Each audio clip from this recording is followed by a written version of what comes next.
Hey guys, it's Matt Goldman from GamersCast, and here is my review of Banjo Kazooie for Xbox Live Arcade.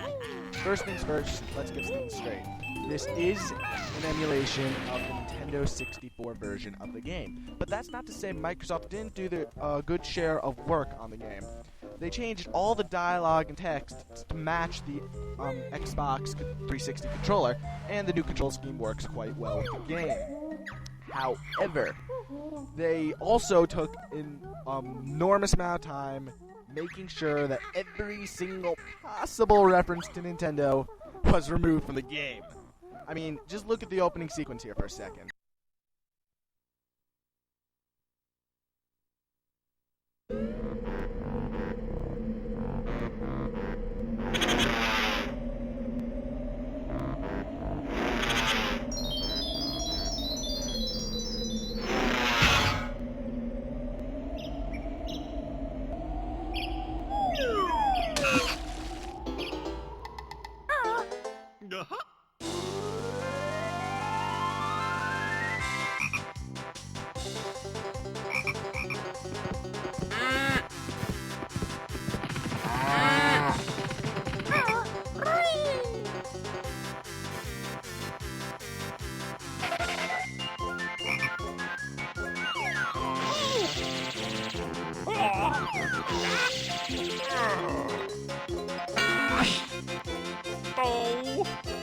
But of course, there were so many references to Nintendo in the game, they couldn't have possibly taken all of them out. I mean, right here, honestly, if Microsoft released a handheld system, they would have done whatever it took to make sure Banjo was playing that system in this shot, I'm telling you.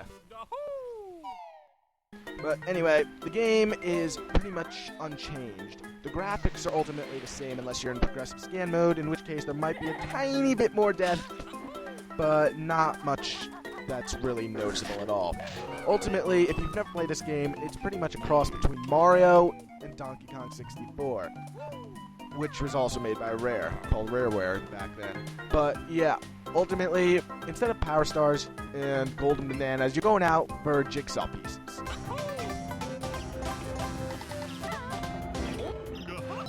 And with more Jigsaw pieces unlocked, new worlds you unlock, and throughout your quest you'll unlock new power-ups, new worlds, new adventures, all that.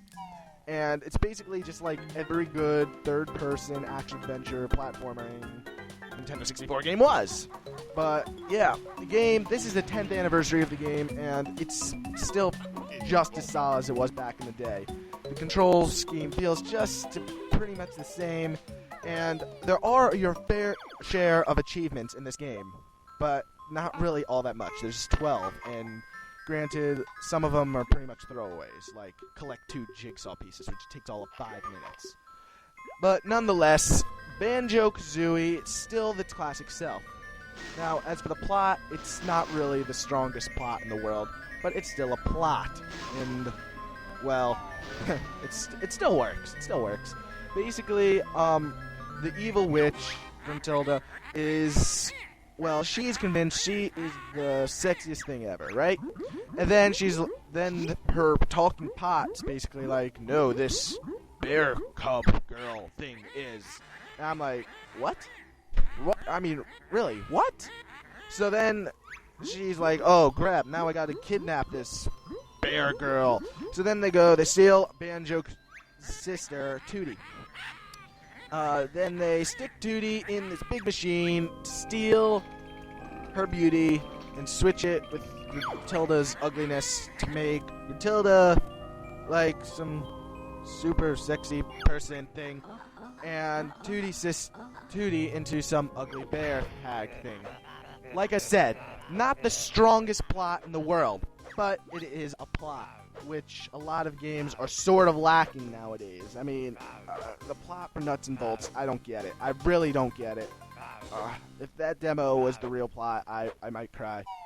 I'm gonna cry myself to sleep. But anyway, as it stands, Banjo Kazooie, it's still its classic self. If you played it, you know it, you loved it. If you pre-ordered Banjo Kazooie, you already got the game. If not, it's going to be out in like a week on Xbox Live Arcade. It's probably going to be like $10 or something like that. Great price for this game. Great game.